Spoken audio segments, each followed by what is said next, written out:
Historians of Reddit, what are some of the funnier stories from history we need to be aware of? The British government wanted to get rid of the cobras in India, so they started offering money for dead cobras. To take advantage of this, many people started breeding cobras to kill for the money, so they stopped buying dead cobras on they realized it was going on. All of the cobra breeders released the snakes and there ended up being even more cobras than there had been in the first place. During the Byzantine-Sasanian Wars in the early 6th century, Khosrau I of Persia destroyed Antioch and captured its civilians. However, rather than enslaving them or killing them, Khosrau brought them back to Persia and rebuilt them an almost exact replica of Antioch, down to the layout of the city and rooms in the houses. The citizens were freed and made into full Persian citizens.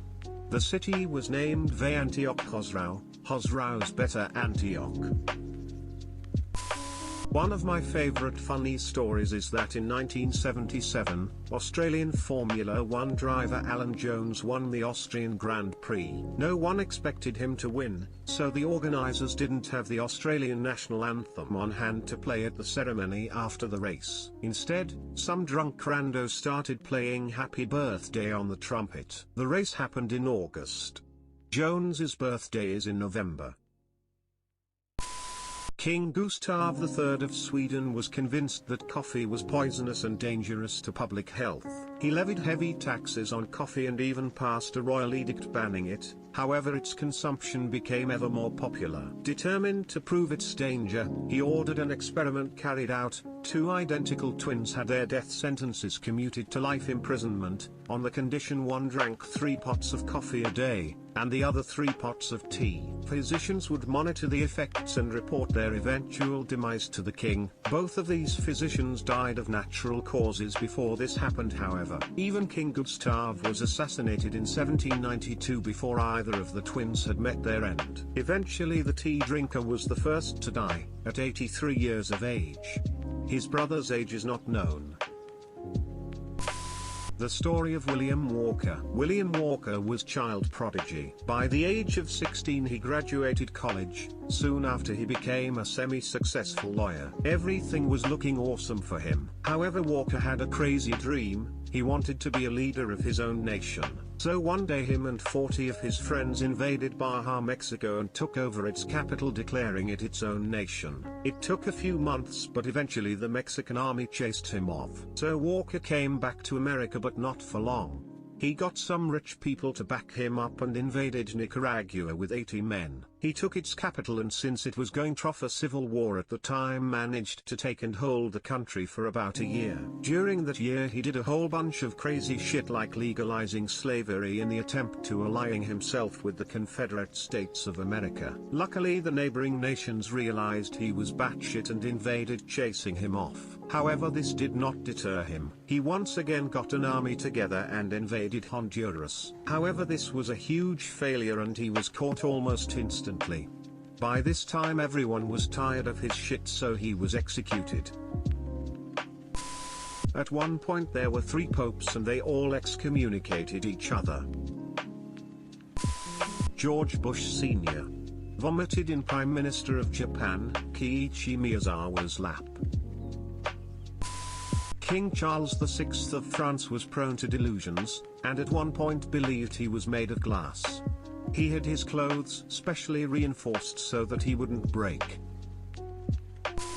One of my favorites is in 1956, for a bet and while drunk, a man named Tommy Fitzpatrick stole a small plane from New Jersey and then landed it perfectly on the narrow street in front of the bar he had been drinking at in NYC. Then, 2 years later, he did it again after someone didn't believe he had done it the first time.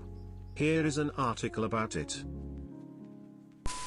Australia's first gold medal at the Winter Olympics was in speed skating. The skater, Stephen Bradbury, was coming last until every single athlete in front of him fell over. The best part is that he was only in the finals because the exact same thing happened in the semi-finals. To this day, an incredibly unlikely victory is known as pulling a Bradbury in Australia. Edit: staying at the back of the pack was an intentional move on Bradbury's part. In ancient China, there was a board game called Liubo. The rules haven't survived to the modern day, but archaeologists have found the stone boards and playing pieces in tombs, and it's mentioned quite a bit in historical texts. Most notably, not one, but two separate imperial princes from different dynasties are recorded as having killed a relative by smashing them over the head with a Liubo board. Obviously some kind of proto-monopoly.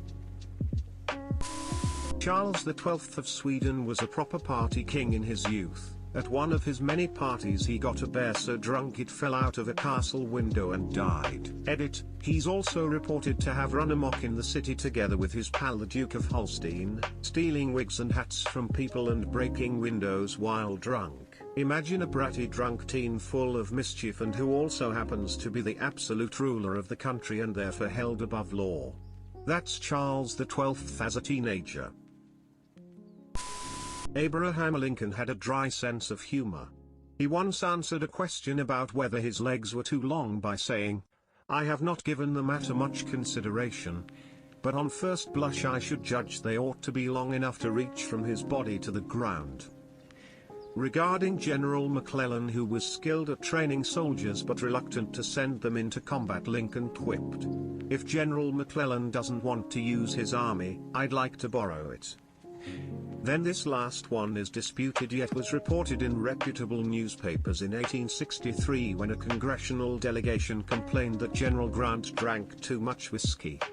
Lincoln reportedly replied that he would like to know what brand Grant drinks so he could send a case of it to each of his other generals.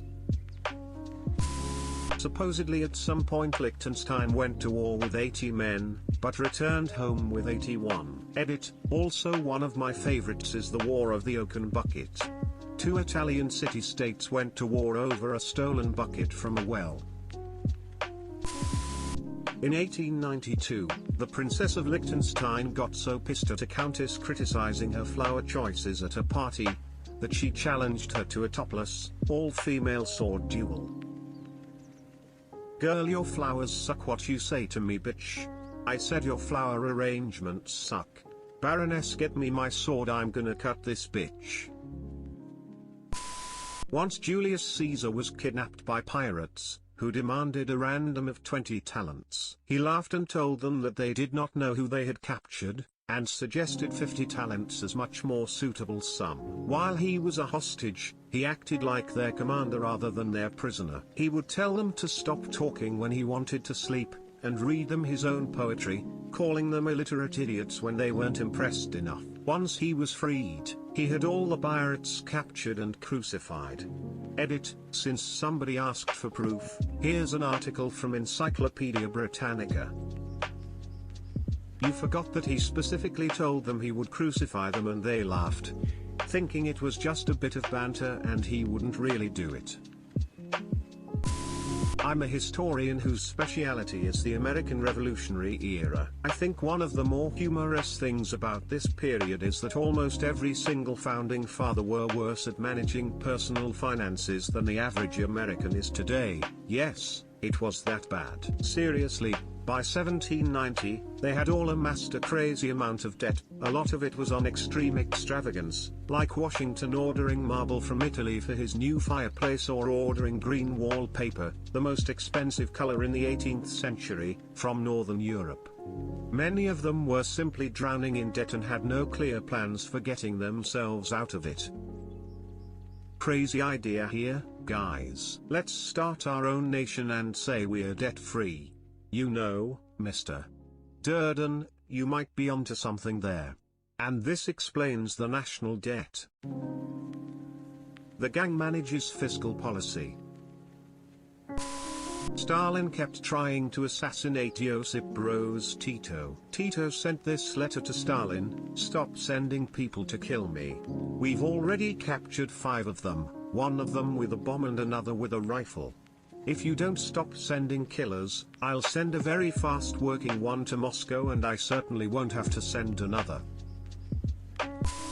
At the Battle of San Jacinto during the Texas Revolution, Mexican General Santuano escaped and was not found until the next day. When they found him, they did not know who he was until they brought him back into the camp and was addressed by other captured soldiers, because he was in plain clothes below his station. It is said that the reason he was in those clothes instead of his usual uniform is because when the battle started he was in the middle of sex. President John Quincy Adams tried to initiate a trade with the mole people he believed lived under the crust of the earth.